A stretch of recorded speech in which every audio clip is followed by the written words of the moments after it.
Welcome to How to Save Your Marriage with Nicola Beer, a full show of tips and practical strategies to repair, rebuild, and strengthen your relationship. If you are currently stuck, wondering if your marriage can be saved, or you know you want to save it but don't know how to go about changing it, this show is for you. To book your free marriage strategy session with Nicola, get the free marriage ebook or donate. If you are enjoying the show and want to help keep it flowing, visit www.nicolabeer.com.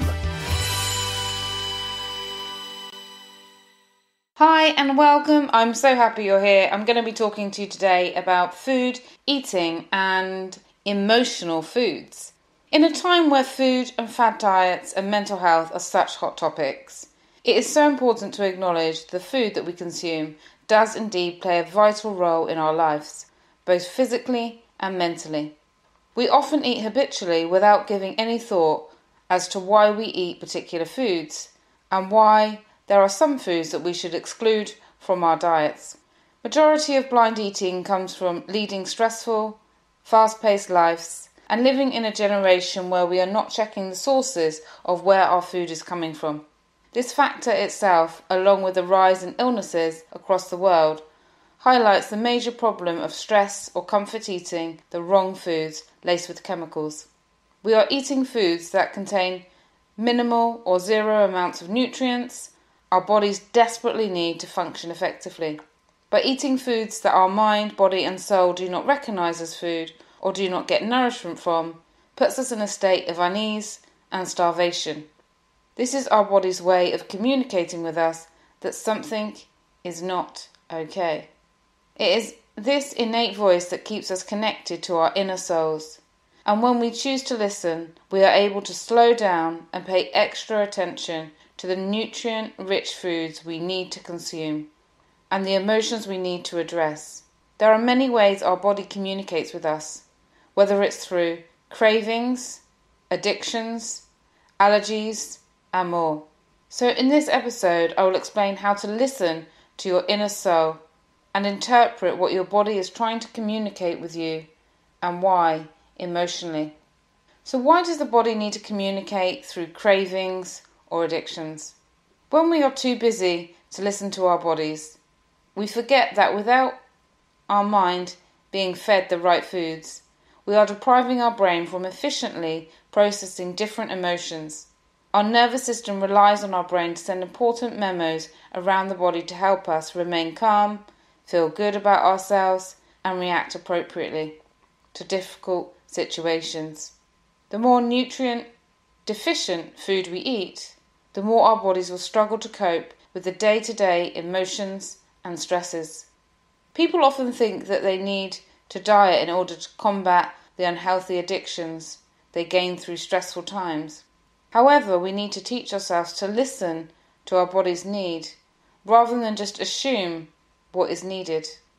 Else Reach 2017 discussed the intuitive eating approach, and many things have been written on that, and I will be covering that coming up, and it's definitely something that I cover with the women or the men that I work with in losing weight or changing their eating habits, loving themselves and becoming free of the diet, starvation and binge cycle.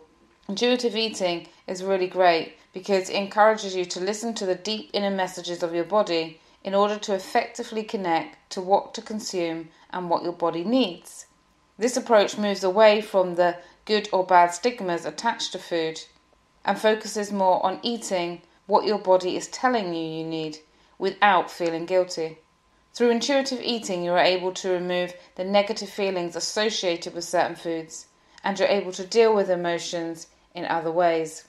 Our brains are such complex organs that it is only right we pay extra attention to its functions, specifically the neocortex, which is part of the brain that controls how we perceive our future and the way we connect with our inner souls. If we do not feed our neocortex the right foods, our bodies end up turning to the more primitive parts of our brains, the reptilian and the limbic brains. The reptilian brain main focus is on survival, controlling our ability to breathe, our heart rate, and our fight or flight response. It is devoid of emotion. It is very egocentric and holds us to old memories linked to safety or survival in order to protect us. The limbic brain is the emotional side, analysing what goes on around us and how it makes us feel. The functions of the limbic brain are heightened when we overindulge in processed food and sugars, including an increase in obsessions with food, drugs, sex, and more.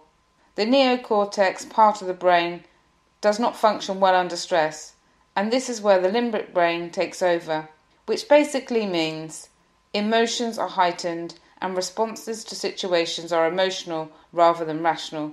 Thus, desire to seek pleasure or comfort in food arises. So this is really the main point to take away. And if me talking about those different parts of the brain was going over your head, it's too early or in the morning for you, or too late at night, or you've got so many other things going on, essentially, really what I'm saying is that sometimes our emotional brain takes over and wants to be fed foods for emotional reasons than physical reasons. And I'm sure probably you can identify with that. Most people can. And if you're listening to this podcast, it's probably likely to apply to you that you've eaten things not because you're hungry, but because you're trying to either distract yourself emotionally or you're trying to fill that emotional need through food. And that's where it becomes really interesting. So I'm glad you've stayed through that with me, because now we're going to be talking about the different foods that we go to and what they can signal that is going on for us emotionally. Now, obviously, this is a generalization, and I'm not talking about having little bits of these foods. I'm talking about having excessive amounts of these foods, excessive cravings, excessive addictions. It's often a sign that something emotionally is happening to us. You see, the majority of people use food to make themselves feel better, and while there might be an instant feelings of comfort when you eat certain foods, we have to remind ourselves that the feelings deep inside are still there, waiting to be addressed. Food cannot fill those emotional voids, so the void of loneliness or emptiness, using food to really fill yourself up. If you eat lots of stodgy, bulky food, this is often wanting to fill that gap, that void, and not feeling seen. And I'm going to go through here some more foods that we tend to crave to when we're experiencing different emotions. And just listen with a pinch of salt. See how it goes for you. See if you can relate to this. So, crunchy foods. Crunchy foods are often linked to anger. Overeating on crunchy foods such as crisps, nachos, crunchy cereals often indicates frustration, resentment, anger. Turning to crunchy foods can be an outlet for anger, allowing us to express anger without having to face a situation or person that is making us feel angry. It may seem safer than confronting someone, or serve as a way to distract you from punishing yourself if you're angry at yourself. But of course, overeating to deal with anger is not safe for your body, as it can lead to excess weight, and you'll still be carrying the anger. You wouldn't have let go of the anger. It's just that distraction. So that's something to bear in mind if you love crunchy foods. Are you angry? And who are you angry at? And then work on that. The next is salty foods. So salty foods often indicate fear. Indicate we're feeling fearful, worried, concerned. Salty foods could be the salty dressings, salty meat, salty cheese. And it can be a sign of not being able to cope with worries on your mind. So seeking that food and also being scared to take a risk. And then there's stodgy food, so high gluten food, wheat products. These indicate the need for comfort and safety. There are many foods that we class as comfort food when it comes to high carb, high volume food. This could be things like creamy mashed potato, a big bowl of pasta, lots of slices of toast, cinnamon buns. These foods give us a warm feeling of security and a sense of comfort, often making them very addictive and needing more and more and more to get that comfort.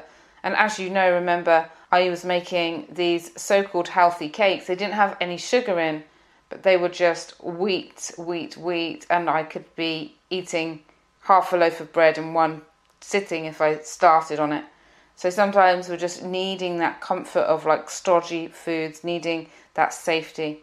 Then there's sugary foods. So overindulging in sugary foods is linked to two things. It's linked to the need for romantic love or excitement. So sugary foods like donuts, cakes and chocolate provide that buzz of love that we need in life. And there is something exciting about the high that you get when you consume a large amount of sugar. And so sometimes it's people seeking love. They could just go for sugary things. Fizzy drinks are also an indicator of a lack of excitement, a lack of passion, a lack of thrill, and people needing to have a soda to fizz up their life and make things more exciting. So are you addicted to fizzy drinks or sugary foods? And then there is dairy, so milk, ice cream, creamy cheese, and this is generally seen as nurturing love.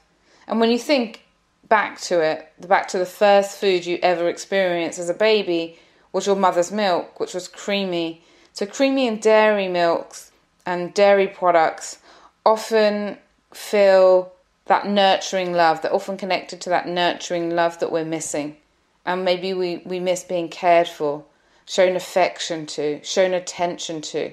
And when we're going for an excessive amount or addicted to creamy cheeses and creamy things, then it can often be that yearning. Yogurts as well, that yearning for that nurturing love, being held, being cared for, being protected and seen. And then there is chocolate. So chocolate has been linked to sexual drive. And as humans, we are sexual beings, and feeling sensual is something that we crave. And if we're lacking romance in our lives or lacking that intimate experience, we can often turn to chocolate to replace the intimacy that we need to function as healthy beings, or the sugary and creamy dairy products also. We can turn to those. So is there something missing in one of your relationships at the moment? Do you feel that you're not loved, protected, comfortable or safe? And is this affecting your eating? And then there is alcohol. So alcohol has been linked to that need of acceptance. One of the things we innately turn to when we need a boost of confidence in social situations is often alcohol for a lot of the Western world. And we hope that drinking will allow us to loosen up and become accepted part of our social circle. And for some people, it also gives that illusion of self-acceptance, where people drink it and think like, okay, when I drink it, I'm fine with myself. I stop nagging myself. I stop that self-criticism. I stop that voice. I'm happy. And then the voice gets louder though when the person sobers up the next day, because they're then annoyed on top of that about the drinking as well. So if you're going for alcohol, do you accept your life? Do you accept yourself? Do you crave to be accepted by others and not have that confidence within you? Alcohol also gives that sugar rush, that sugar excitement and love. People feel like they're giving themselves a treat, having wine or beer. They feel like it's loving themselves, and this then becomes quite addictive. Drinking alcohol also can hide those feelings of disappointment, which can make people feel good about themselves. Unfortunately, it's only short-lived, and I've helped many individuals to break free from that glass of wine and snacks cycle, or that glass of wine and leads to a few glasses of wine, leads maybe to a binge, and then the next day a bit hungover leads to a bigger binge. People trapped in that cycle. It can be really beneficial just to get some help to get out of it, because once you get out of it, often you can keep it up, but it's just sometimes it can be so difficult to get out of it. I know, because I was in that awful cycle for such a long time. Then there's corn, and according to different experts, this is not my experience working with people, however, apparently corn can be linked to success, and people eating corn may feel feelings of failure, feeling a lack of success, so they go for corn products if they're dealing with professional, financial or personal disappointment. And it can distract someone, it can fill them up, and it can take away those feelings of I'm not feeling successful. I haven't really found that myself. I'd be interested to know what you think, what your feelings are around all of these. Please do feel free to email me. I'd love to hear from you. And you can also leave a rating or review sharing what you think of this episode and any insights you have. It would be great to give you a voice and for other people to read it and learn from each other. Then there is fatty foods. So fatty foods have been linked to shame. When someone overindulges in the oil, they're giving into their internal shame. They're not feeling good enough. They're feeling that they are embarrassing or not how they want to be. And so they cover themselves with layers of fat. They cover themselves with food that is dripping in oil because they want to feel safe. They want to protect others away from them. They want to give a sense of a barrier. And sometimes this is really the saddest thing. I've worked with so many people who are obese, and the obesity is formed because of a lack of safety earlier on in life, or a lack of safety in a relationship, or an accident or an incident where they didn't feel safe, and then they're using the excess weight to protect themselves or to look unattractive or to hide. And, you know, I really believe that people really need love in these situations. It's an emotional problem and they need love. Just like if you saw somebody with 2 broken legs in a wheelchair, they need love.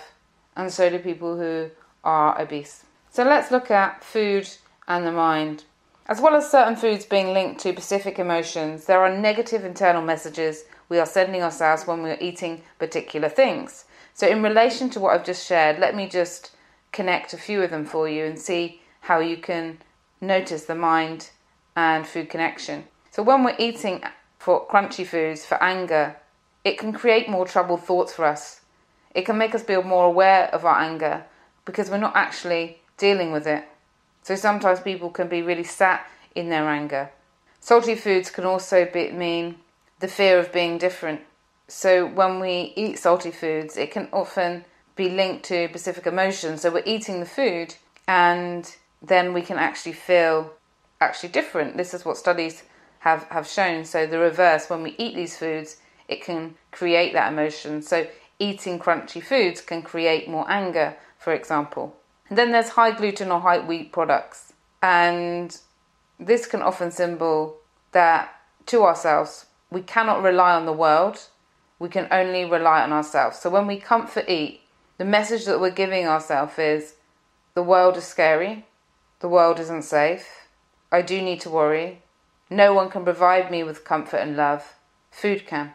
When we use sugar and we're using sugar to be our happiness, using sugar to be our fun, our excitement, or sodas, the message we're giving ourselves is, I don't deserve to have fun. I don't deserve to have happiness, because we're using food instead of actually going out and creating more happiness in our lives. And that's something I love to do when I work with somebody, whether it's a couple in a marriage, whether it's an individual, looking at how we can create more excitement, more fun, more passion into their lives. It's not about, right, you're going to go and eat this now, or you're going to change and eat this. It's all about how to live your best life, how to be happy with yourself, and then create healthy, happy relationships. And then there's dairy and ice cream. So when we just use ice cream and dairy as love, we're showing to ourselves that no one's going to love me the way I need to be loved.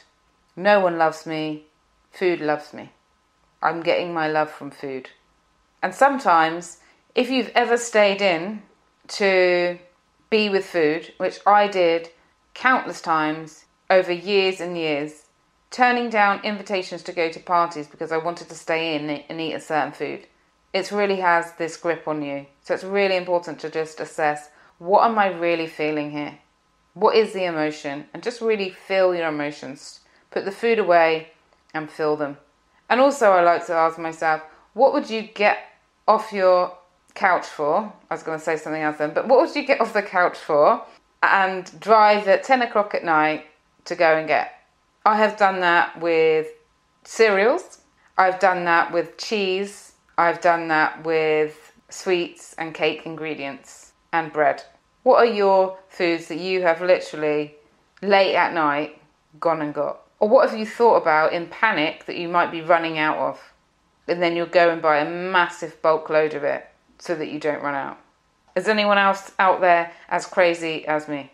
And really, when I looked at my emotions, it was my emotions that were driving it.